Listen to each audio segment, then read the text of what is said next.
Good afternoon to all my audience. Welcome again to the Community Safety Hours, a 1 hour, 20 minutes presentation here at the Liberia National Police Headquarters Pop Studio. And today, again, we're going to be having a great discussion here among students. You will be looking at it later on. And these students here will be giving their views and outputs with regards to the topics under discussion. And today we're going to be discussing the causes and effect of drug abuse and addiction in Liberia.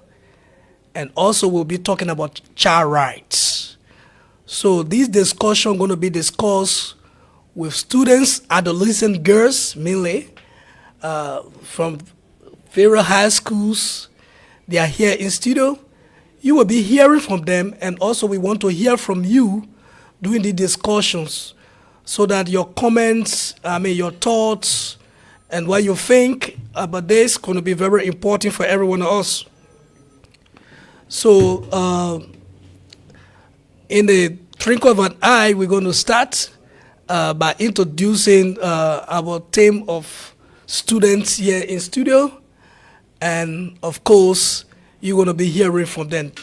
These young ladies from you see them dress up in their uniform, so they're going to be introducing themselves. So I'm going to start from my far right. Mera, can you introduce yourself? Say hi to. Hello everyone, my name is student Miata L. Fode from the Cathedral Catholic School 11th grade science class, and I would like to say that I'm honored to be here today. Great. Hello everyone, I'm student Marto Grace King from Crestagin Catholic High School, grade 12. It's my pleasure being here. On my far left.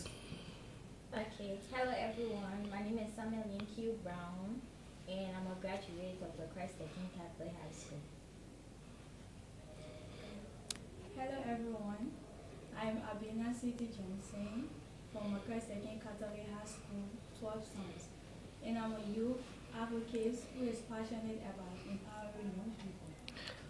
So today you are at the headquarters of the Liberia National Police podcast studio. What is your impression first? How do you feel here at the Liberia National Police? What is your impression? Anyone? Yeah. First of all, I feel like it is an advantage to be here today educating young fellows like me on drug abuse and addiction in Liberia. And I also feel like it's a privilege that I'm here to talk to people and give them information, because at this point I feel like because I'm here, I'm an informed adult because I'm here, adolescent. Adolescent, an informed adult. Okay, that's from the other. And mine too? Well, I feel so good being here today to educate my peers and other adults in and out of Liberia.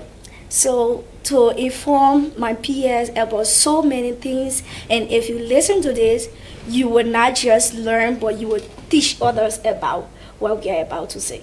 That's good. Similarly? Okay, so I'm very much excited and happy to be here today, and it is a privilege and an honor to be here today. Meata? Abina. Eh? Abina. Abina. Sorry. I'm really glad by being here today. Speak louder. I said I'm glad to be here today because I've been given a chance to take another step. It is my first time being in studio, and I wish that my peers in Liberia and in my school can have the same chance to discuss about empowering youth. Now, the issue under discussion is about drug abuse and addiction, which is one of the social manners within our society. Now, we're not limited to Liberia, especially the sub-region. The issue of drugs is affecting our youth our students, community, and it poses serious threats and challenges to our national security development. Now, Miara, how do you understand? What is your understanding when we talk about drug abuse? Drug abuse is the misuse of drugs which affects our physical, emotional, mental health. The physical, emotional, and mental health. Great. So, what do you think are those factors responsible for many of our youth, students, even adults and parents, they are involved into drug abuse and addiction? What do you think are reasons and causes of these effects? In the case of children, I would say violence, living conditions, Okay. rejection, Okay. and in the case of adults, I would say mental health.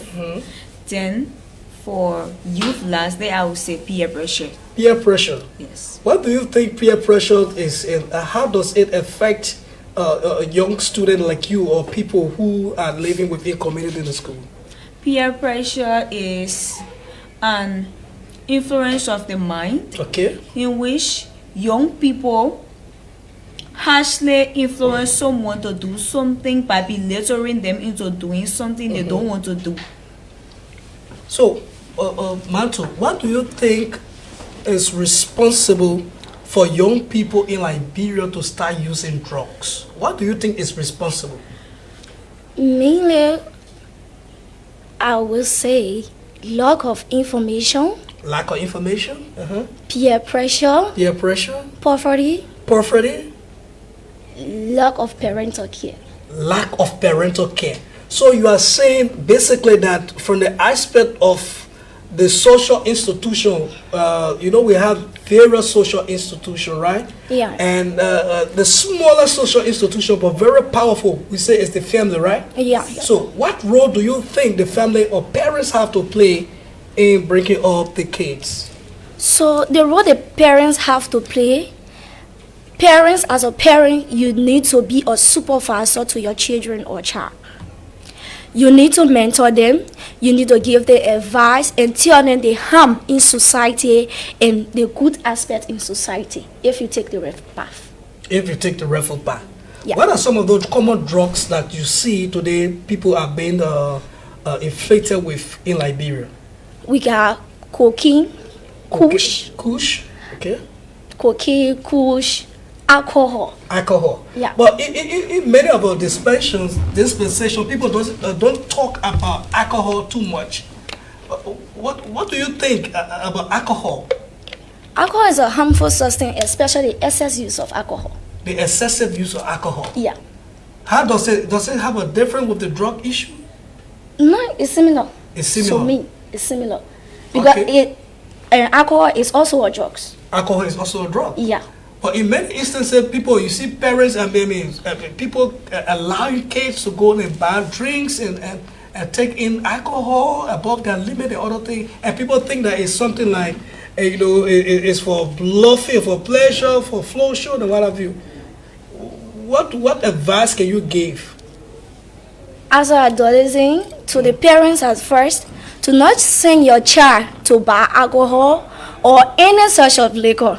Like for example, you say, oh, I want to take in alcohol or I want to feel good, you send your child. It's very harmful for them. And some parents can even say, all right, you brought me the alcohol, right? But you have to taste it in order to be sure.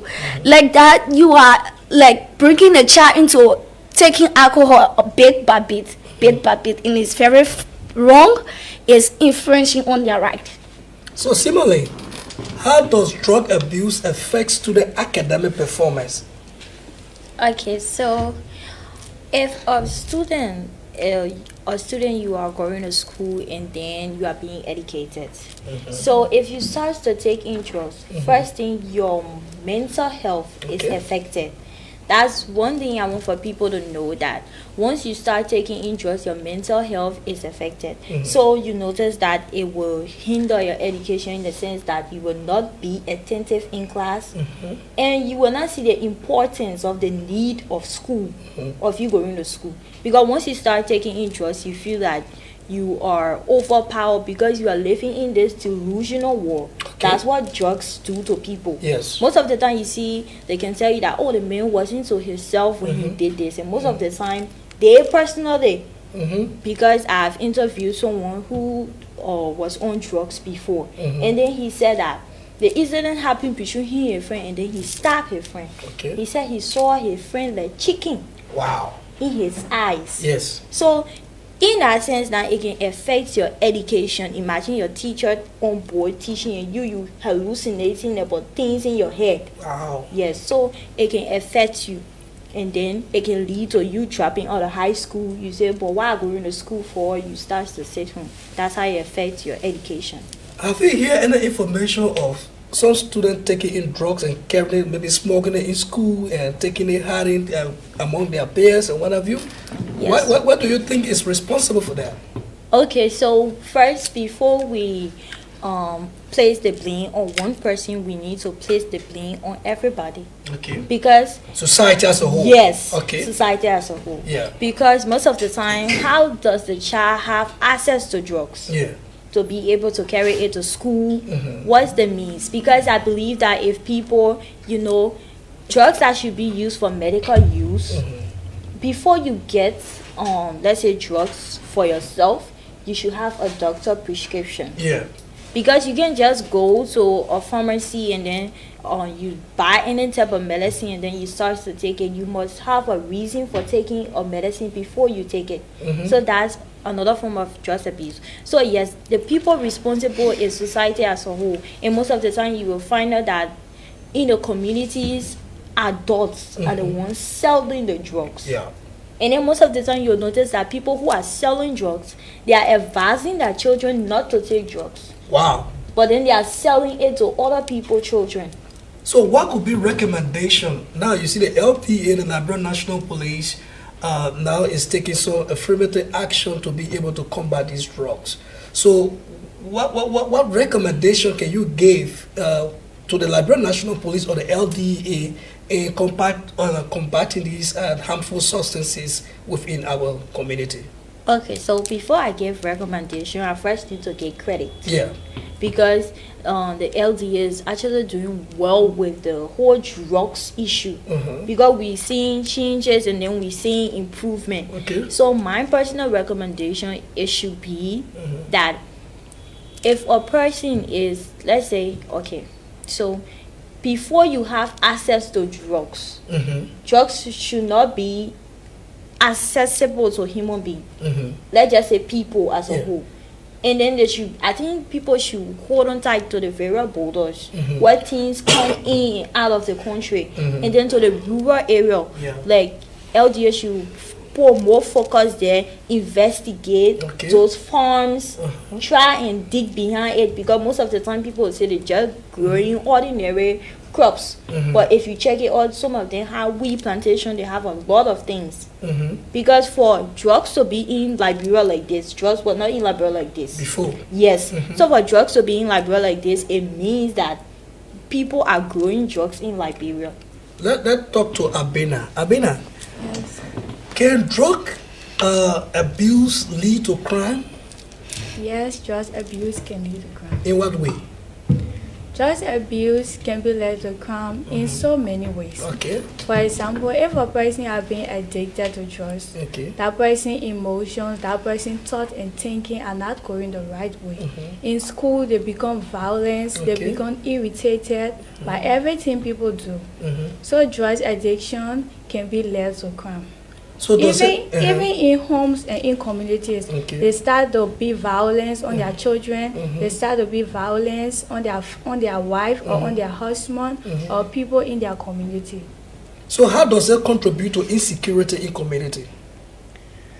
It contributes to insecurity in community. It make children, especially, it make the community insecure for children in community at all time.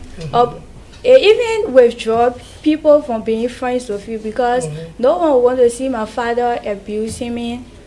No one want to see my father abusing me because he is addicted to drugs and want to be friends with me or going visit me at my home. So it becomes an issue. yes, So in this kind of cases, because you know when these kind of issues is being brought home, especially amongst children, you know, with the parents in home, and then it create a mind of, you know, it traumatize the kids in school, watching their parents fighting and, you know, involving into the. So instead of these situation, who do kids report to when these things are happening? Who are the best alternative? I suggest that all children in Liberia or youth in Liberia should make sure to report to the Liberia National Police or guardians or other person in communities, and also our school administrators and teachers, because they will be the best people to mentor us that in that situation what we should do and what we should not do. Great. So what can students do to resist peer pressure to drug use? Because peer pressure is, like you already stated, is something that if you don't have that kind of mindset, you can easily be cajoled by your friends and by your peers. And let's hear from you, whether have you been experienced into peer pressure with issue of regarding some issue in your own lifetime experience in school, and what were your resistance? I have been exposed to peer pressure before. Okay. Like when I was in 8th grade, I have my circle of friends. Most of them is either you are escaping from school, going for parties, or sometimes they are going for things that is not actually relating to school, but is with they often plan it within school hours, because you know if they plan it after school, their parents will get to know what they are doing. So they planned it within school hours. But my resistance was like, I know what I want. You know what you want. And the kind of life I'm living is because I want to live it, and I feel like it is the right life to live. Yeah. And secondly, when I was told about these parties or whatsoever they are about to do, I'm like, what's the benefit of this? Yeah.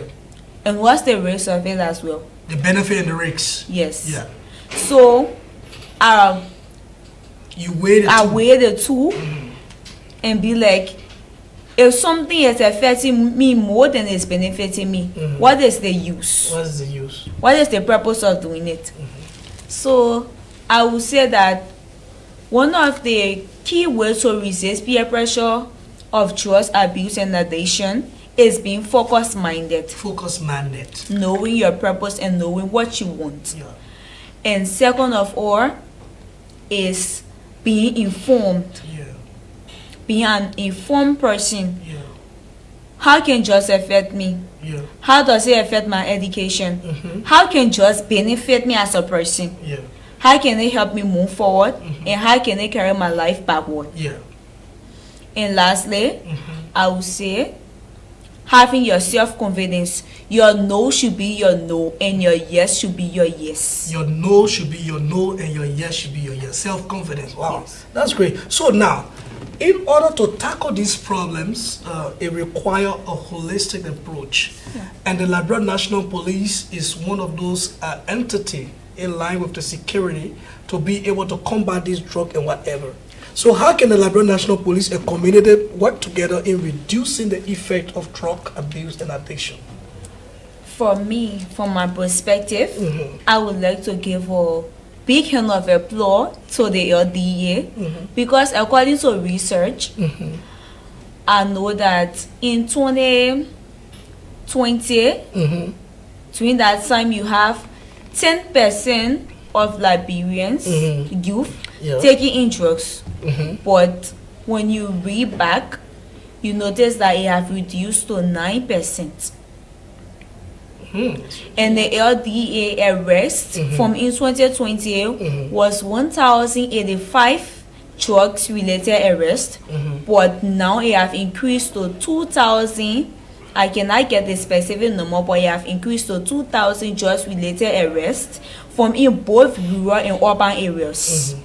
So I would like to recommend that if you are solving a problem, you don't just solve it from where it have grown from, but you solve it from the root. So I would say if people get to know what trust is doing to their system, most of people will not be involved with trust. But I feel like children listen to children. Okay. So most of the things that LDA doing or Liberia National Police will be doing to help reduce trust rates within our country is doing it to children, like creating community awareness, creating peers for children, peer mentors for children. Like if I'm feeling rejected, like I said before, one of the key reason of trust abuse or violence is rejection. So if I'm feeling rejected and I have someone to express myself to, someone to talk to, I will not run for drugs. Of course. Because I feel like I'm being heard. Yeah. I'm being understood by another person. And I'm also finding solution. Like if you can voice out your problem, you found solutions. So I'm also finding solution. And when I'm telling someone about my right being violated or infringed on, we both can work together to find a way to change that situation within my life. So instead of running to drugs and changing it for a moment, I can go to somebody that I can explain to change it permanently. Okay, now this question is going to go to Aaron. You're going to answer this question, and you're going to answer similar from all of these different perspectives. Now, should drug users be treated as criminal or as people who need rehabilitation? What do you think? Why? Should they be treated as criminal or they should be treated as people who need rehabilitation?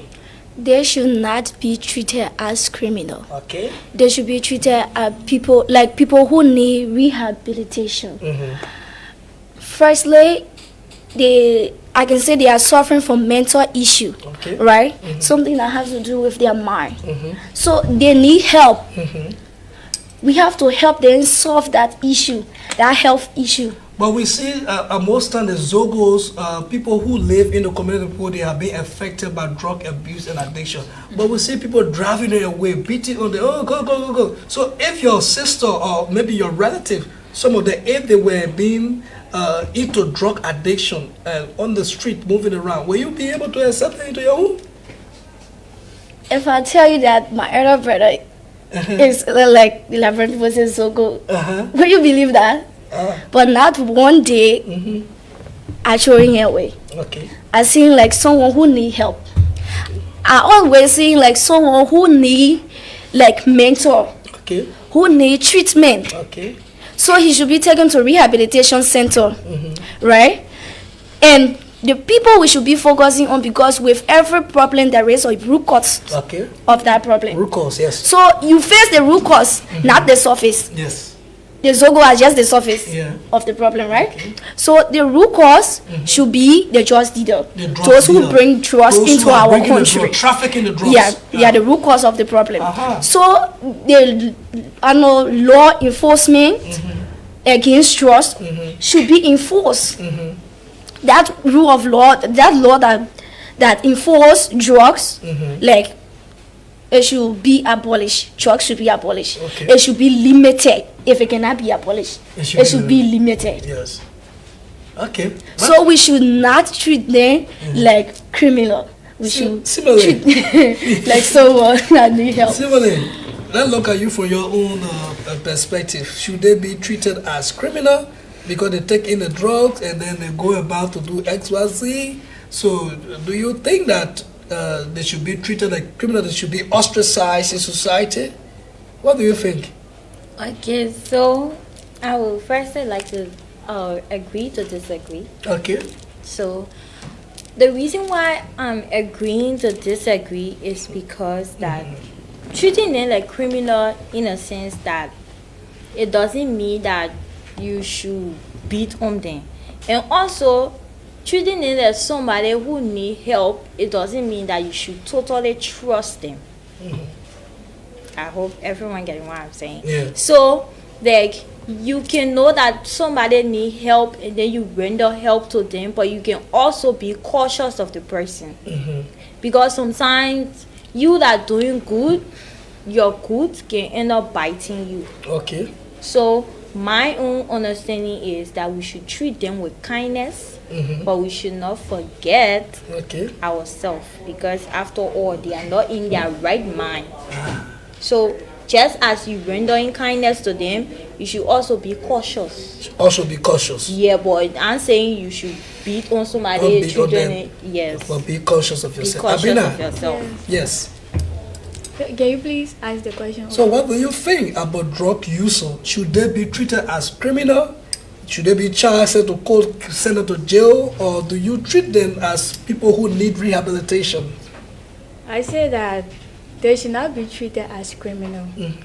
Though sometimes our relatives or our brother in our home might be stealing from us or be violent to us or creating problems in the family, but the right way to help that person, the right way to help your brother or your relative is by creating awareness. Carry them to rehabilitation center. Let them be mentors. Let them be informed about the bad effects of drugs on their life. But instead treating them as criminal, beating them, it will not still help, because at the end of the day, they will still come back to that same house or to that same family and create violence or cause problem for everyone.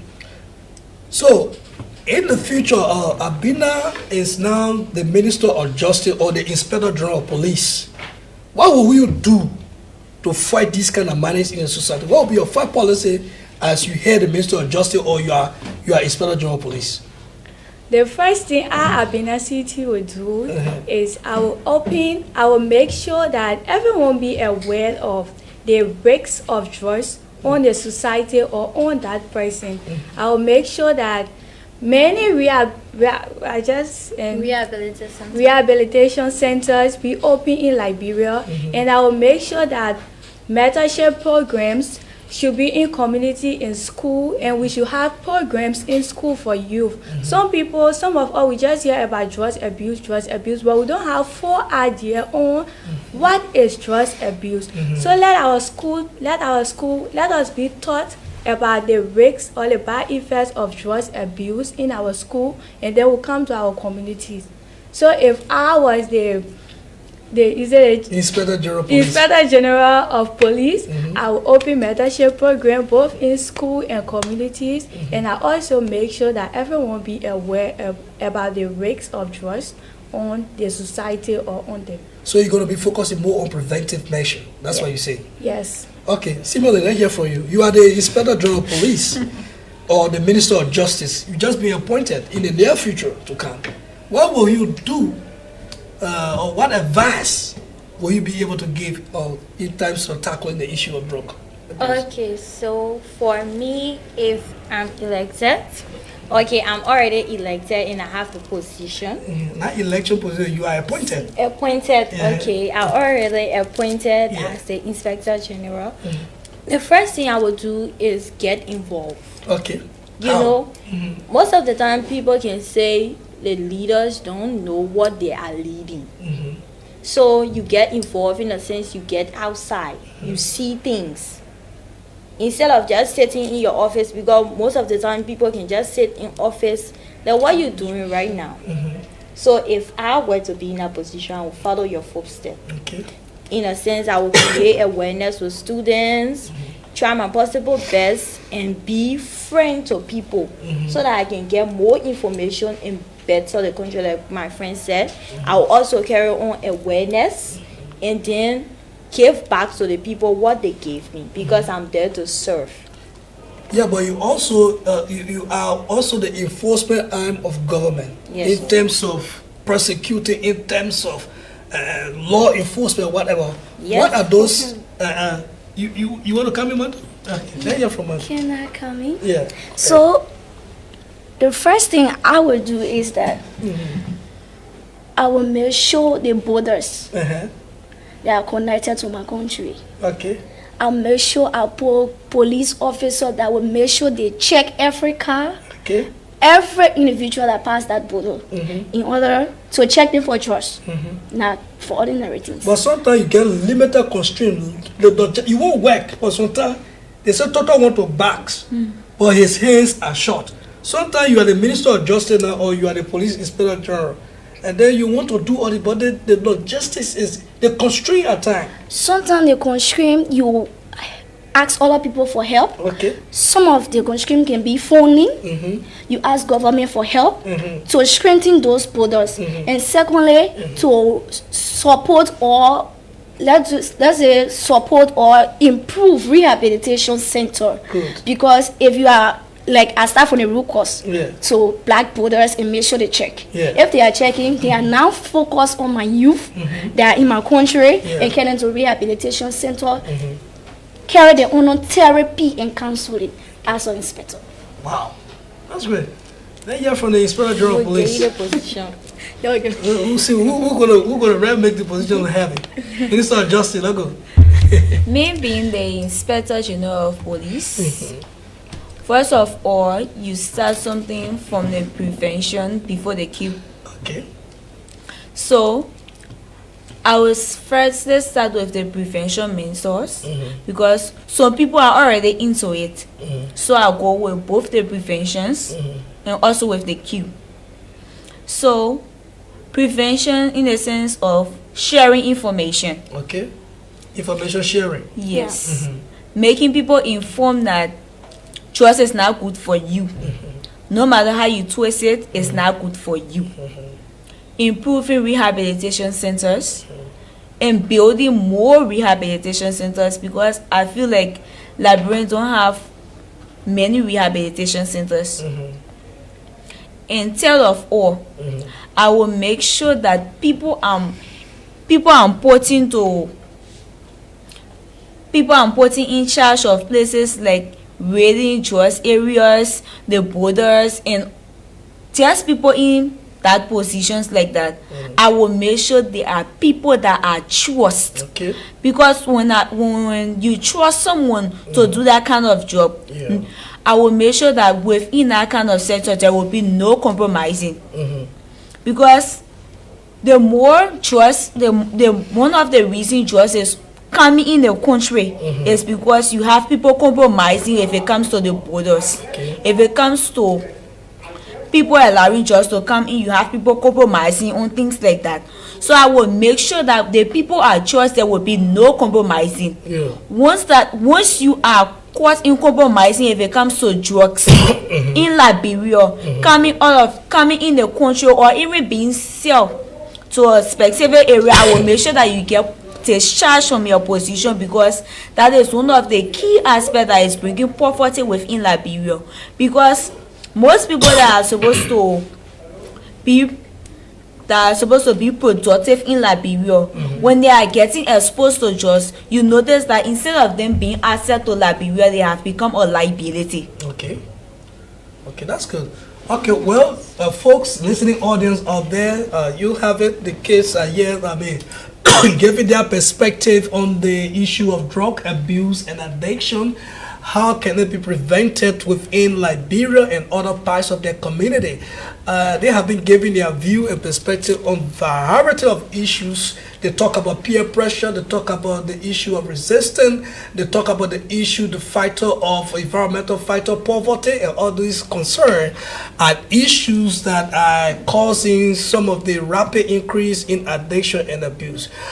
We can have your comment being you can make your comment, and soon as possible we're opening the line, and you can be able to call us on 0770-800-127, 0770-800-127, or you can also call on 0886-405716, 0886-405716. You can share the podcast, and We have kids here from the Christ the King, the Cathedral Catholic School. They are here giving their perspective on peer review and peer education on the issue of drug abuse and prevention and child rights. We now take a 1 minute break and we will be right back.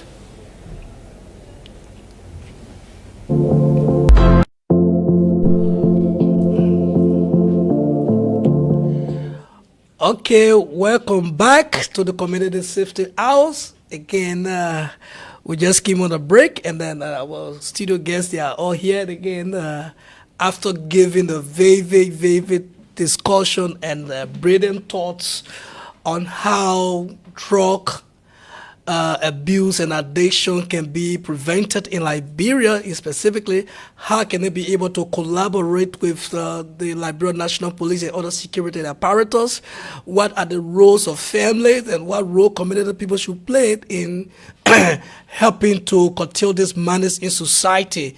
And these are adolescent girls from Vera High School in Liberia giving their thought here on the show Police Podcast, and they have been working. They are champion of justice. You know, they are here.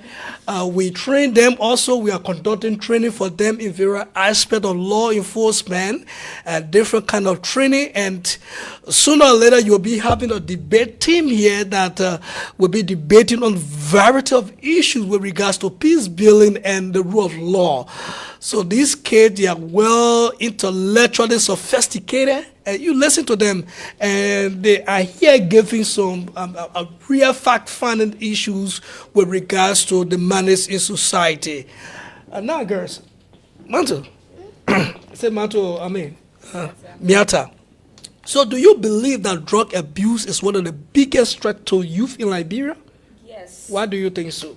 Like I said before, Okay. all of the population of Liberia, drug abuse have affected 10% of Liberia population, which is 20% of youth.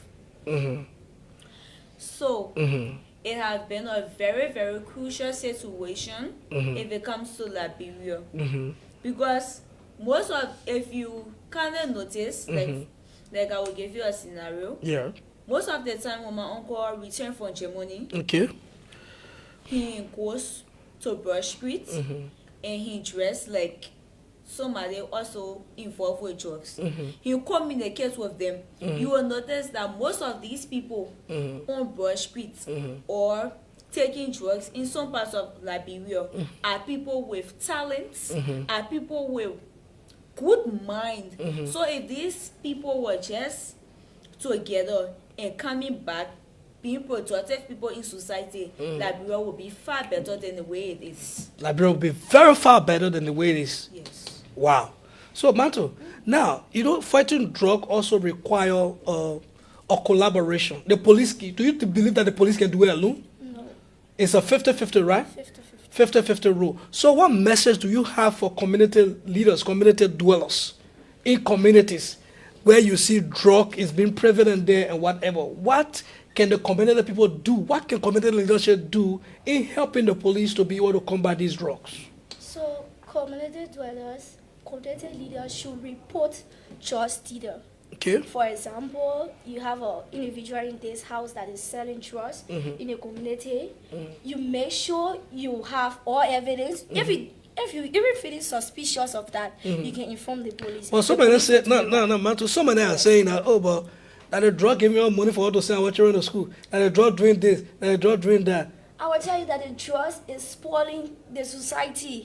The drugs is causing harm to the society. And as an individual, like trust issue, it need everyone involvement. Like a citizen, police, everyone involvement. So as an individual, if you see a case, you should make sure and report that person, and the police will do that investigation, and trust will be limited in our country today. No compromising. Don't say you are getting money from the drug dealer or from drugs, because it's spoiling other people's children, it's spoiling the future leader of your country. Similarly, if you look at today, some of the cases of arrest that have been made by the security, you see murders. You see people who are murders, they are involved into drug trafficking and trading. You see fathers. you see people involved into this kind of habit.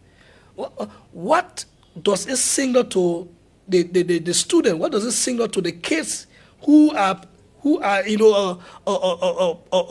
let's say guardians? I mean not guardian, but who are kids to these parents. What can be done, and what risks does it pose to the kids? Okay, so first of all, you said that what race supposed to the children. So as a first before I answer that question, I want to say something. As a parent, especially mothers, Yeah. when I see mothers being involved in drugs abuse, I can honestly feel hurt because you gave birth, you nurse somebody for 9 months, and then you experience the pain of giving birth, and then you give birth to that child. You should be having feelings for other people's child or children. And then you notice that most of the time, people who are selling drugs, that children, they can't take drugs. Yeah. Most of the time, sometimes. But at times, we notice that people who are selling drugs, their children are involved in the drugs business. So they start to give that child drugs to carry to school. Yeah. The only reason why that child is being sent to school is for them to sell drugs. So the risks, because if you look at the 2011 child protection law, it states that every child should be protected. Okay. Every child should have the right to education. Okay. And should be free from exploitation. So in a sense, that child is being exposed to a lot of damages. Yeah. That child is vulnerable. That child can do anything, and then the state of mind of the parent can, harm the person as a child. So that child can even face neglect, domestic violence, sexual violence. And sometimes it even leads to, let's say, the child being an abuser themselves. Wow. Yes, so if I tell you that there was this boy, his parent was selling drugs, and due to it, he just used to go on campus and then be looking for girls that are easily targeted and rape them. So what do you think people like you can do now in your various schools and organizations to help curtail this problem? Abena. Like I said before, it is better that in our country or in our society now, let there be awareness. Let us be aware of the bad effects of trust on the society. What can you do to help as a peer educator to help curtail these problems and manage a society that is affecting your peer people like you? Firstly, I want to be your mentors to someone who are addicted to drugs. Since I already have the idea on drugs and I'm already aware of how drugs treat people, I want to be your mentors and tell people in my communities, my peers, in my school and in Liberia and youth that drugs is not right for the society. And I will also join mentorship programs that carry on awareness and tell people about the bad effects of drugs on the society and on that individual. Poverty is one of those aspects that seriously hinder these kind of approaches. Poverty, people are poor, and the more you see a young adolescent girl, she want to go to school, she doesn't have the means and what have you, and then you see the vulnerability of the drug issue within the environment that the person lives in also have the effect. So what can you do to be able to curtail that? Let's see whether there's a call. Let me see. Hello? Yeah, good afternoon.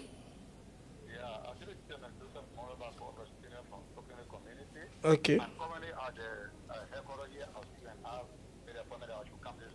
Okay. I'm in the studio right now. Please wait for me. I'll come in. I thought there's a call. Okay. Yeah, go ahead. And you were saying. Yeah. You. Yeah, so I was asking with regards to the issue of poverty and other factors that influences this issue of madness within our society. What can you do as voice of the voiceless, children of peer educator, advocate for child rights? What are some of those things can be done that can push, the push factor, and those issues that you talk about, the peer pressure, because peer pressure comes in different function.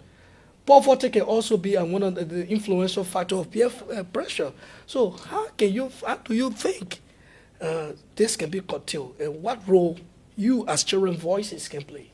So, for poverty, I think they should be taught, like for young people, should be taught some skills that will help them. Okay. Like for the voice of the voiceless, we are having a mentorship program where we teach skills like hairdressing, makeup, and it's affordable because we want for people to come and learn skills of their own. Because you'll not say, I don't have money because of poverty, I join jobs. So, like, for the government can provide jobs opportunity for young people. They can give young people the space where they will be able to like express themselves and learn new skill that will help them fight poverty and not to take chores. Okay. Yeah, let me hear from you. So I wanted to go. If you can just repeat the question, because there was certain point that you said I just want to be clear to you. We are talking about the issues, the influential factors when it comes to the issue of drug abuse that causes those factors. And she spoke about peer pressure. And one of the instances that also breed peer pressure is the issue of poverty. And, poverty, people quickly get influenced. The other man is the devil workshop, somebody may say. So now, those are challenges, in our society. So what you think can be done, from the children's voices, from people like you, what role you think, a recommendation, or what, strategy can be put in place to be able to help curtail these people or these kids who may have fall in this kind of trap? Okay, so for me, the best thing I do is to always talk to people. Okay. I can say I am the therapist for my friend. Okay. So I'm the therapist in my friend group. Mm-hmm. I always provide that hand to be able to talk to people. Mm-hmm. I feel like if people have somebody they can share that problem with, they will not turn to drugs. And for the issue of the poverty aspect, why you say somebody's poor and then yes. So like my colleague said, you need to know how to do something with your hands. Me like, yeah, my family, they are not rich, they are not poor, but God carrying us. So for me, I sitting here, I know skills. I can do things, I can plait, I can braid, I can do hair, I can fix beaded slippers, I can do things with my hand. So basically for you to learn a trade, for you to be able to help yourself and for you to be able to help your family. And also, I think that the government should provide more job opportunities for people, especially parents. Especially parents. Yeah, because sometimes people will say that, oh, it's because no job opportunity in the country. So that's one thing that the government should really target this year, to provide more job opportunities. So, what is your perspective on the police in terms of collaborating and awareness and moving alongside to be able to help spread the message? Do you see that the police is doing well in that direction? Yes, so for me, I would say yes, because Okay. Since I've been knowing you for Okay. a few months, I Okay. noticed that you are always getting involved with children, Okay. with community. You always carry on community policing. Mhm. You always try your possible best to educate people about the police. Because I have learned a lot from you Okay. for the past few months. Like Okay.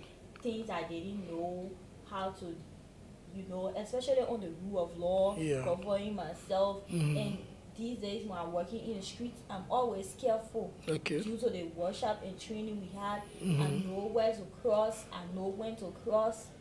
Yes, so I really believe that the police, they are doing well. Okay. Because this program alone is educating a lot of youth, a lot of people out there. So yes, the police doing well. This direction is a good direction for people to carry on awareness. Abina, what do you think? Yes, I really appreciate the LNP and you for what you are doing. Because one like me, when it was now because of you working with my organization, I was not going to understand like road safety. We taught our own road safety. Some of us we just cross road anytime and we just cross road anyhow. Okay. Not knowing what the bad effects of how we should cross the road or how we're supposed to cross the road. So I really appreciate you for the workshop and the mentorship programs on the road safety and the good governance and rule of law. So, what policy you think? Do you think that government should strengthen to address the issue of drugs? What policy should government, use to be able to strengthen the issue of drug abuse? One policy government should be able to use to strengthen the issue of drug abuse is helping building rehabilitation center one, and second of all, making the crime of drugs or giving it enough punishment. When I say punishment, I mean real punishment. Soaking one too. When someone see it just by arresting one person, I would say one person should be the example for all. When you arrest one person, when you finish giving that person punishment, another person will be scared to even do it. Okay. The issue of rape. Yeah. Like the issue of drugs, you look at somebody, you just see their money and all their properties like the LDA do it. You send that person to jail for 25 years, they will not see nobody, not see their family, nothing. When another person doing it, they will be more careful and they will even be scared to do it. Like, you will notice when someone is being arrested for drugs, after 1 or 2 months, they will come back and still cause harm back in a same community. I would say that person should go to so a beach that person suffer.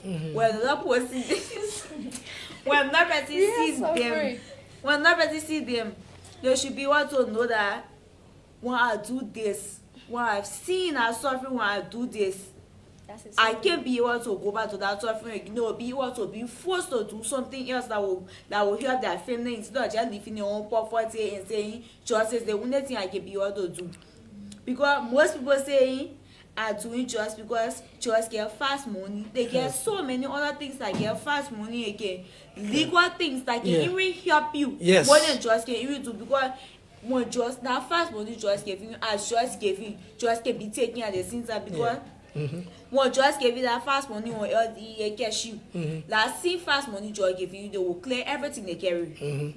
So that's, you have to do something legal with your hands that will give you the kind of money that you need.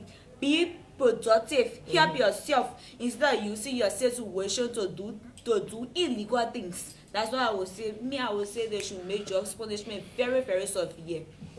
What do you think government should do? So I would say they should punish drug dealers. Okay. If drug dealers are caught, No compromise. no compromising. Like for example, some of them, if they catch drug dealer today, another person, let's say another big hand, they can say big hand will call to the police officers. Oh, that man's my interest. Okay. No interest. No interest. No compromise. If they catch drug dealer today, that person should be sent to Sobish.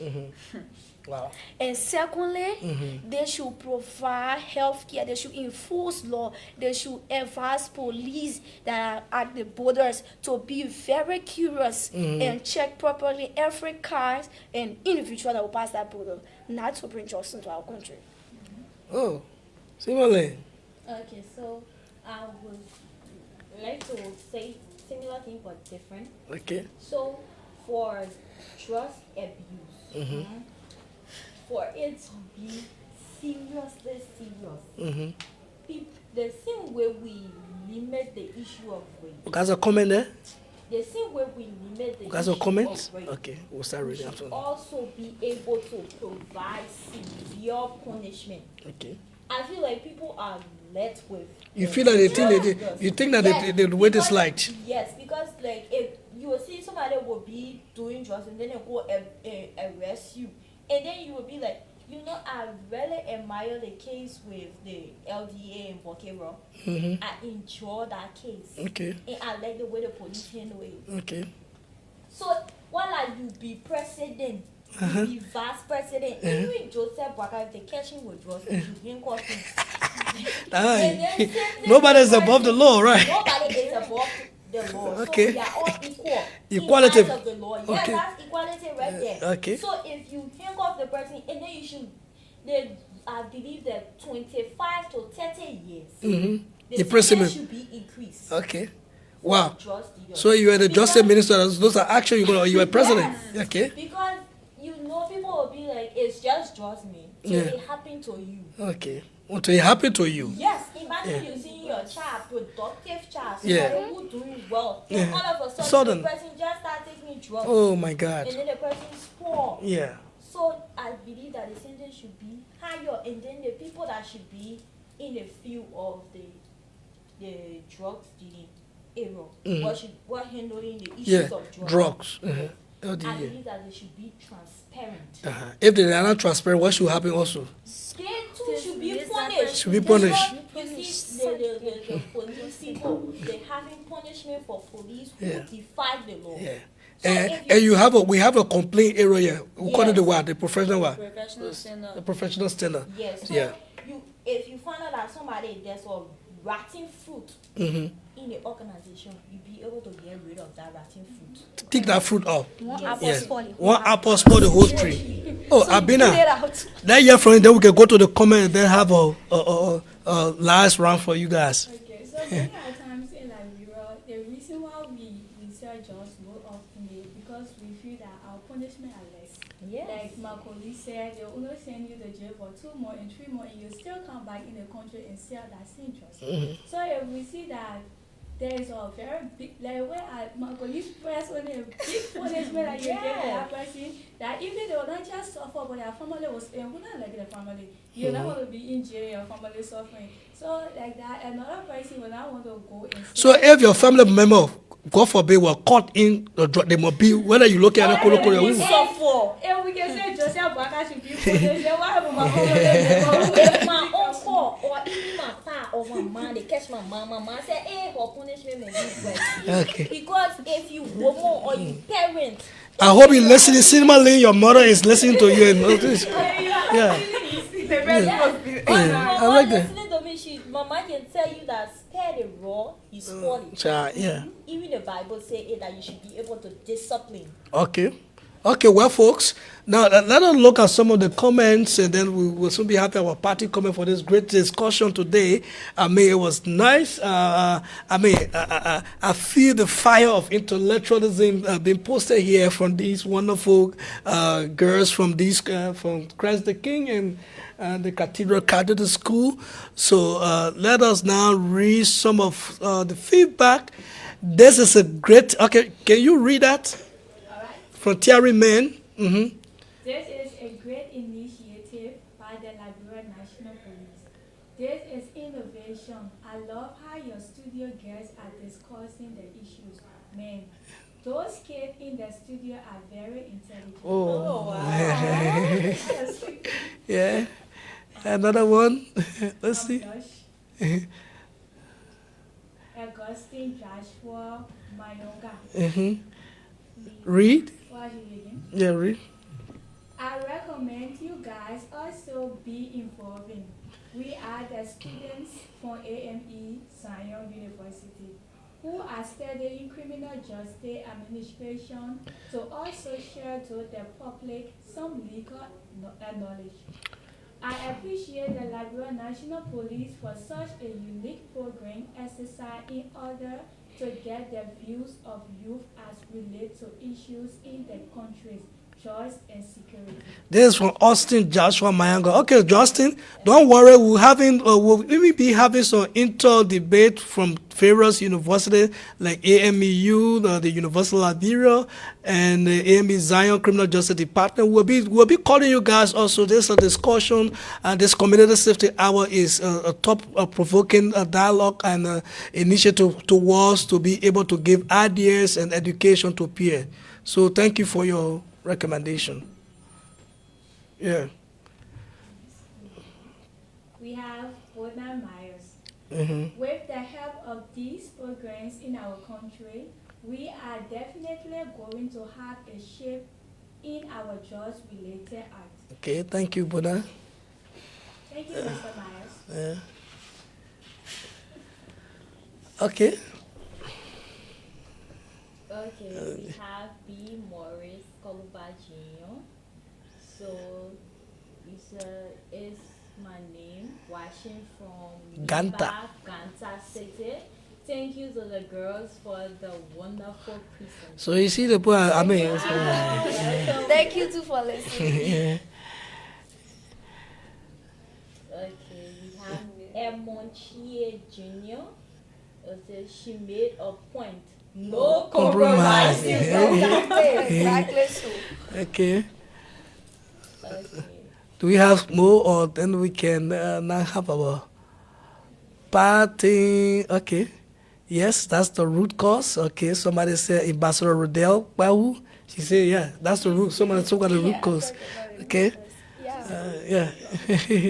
So, thanks so much to Liberia National Police for such a unique program. I'm following closely from India. So people are following from India. Yeah. Thank you for your time. Yeah. Somebody is following from India. Okay.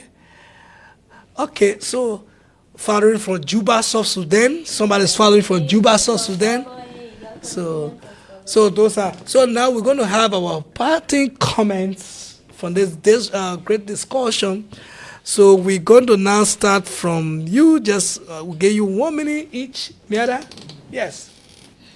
Once again, Miata Elfode is my name, and I want to say thank you to Mr. Samuel Ford, who gave me this opportunity to be here today. And I also want to say thank you to my organization for allowing me to be here today. And I want to say that let us be protectors of our society.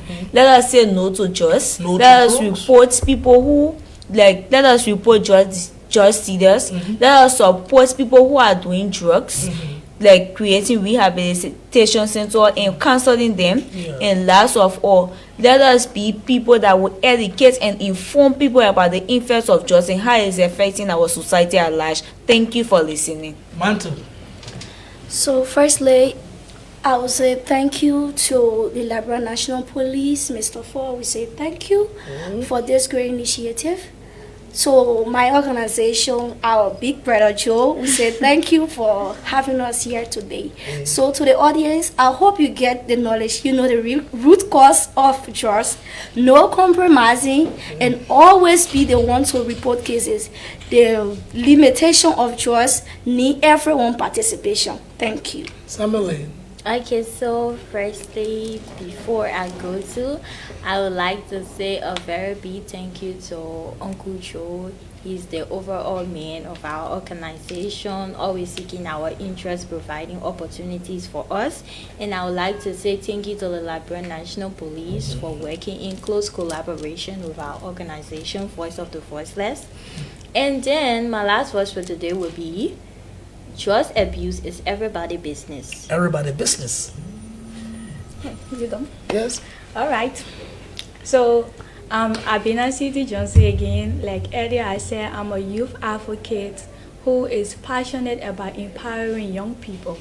And I thank my director, Mr. Joe Bear, my mentors, and also the Liberia National Police, Mr. Samuel Ford, for giving us the opportunities to be in studio. And I pray that it will not just be for us that are here today in studio, but other children that have the interest to be in organization that we are in. Like today, when I was reading, one of my friends asked me, what organization in that have such a passionate stuff, and I said, oh, a Voice of the Voice, and she said she wanted to join it. So I wish that every children in Liberia will have the chance to be part of such organization. Well, thanks you folks for listening. Today that does it for today's edition of the Community Safety Hour. Come on by Monday and Wednesday, we have another new edition with a new faces from different schools going to be here talking about different discussion. We'll let you know. Thank you. Bye-bye for now. Thank you, guys.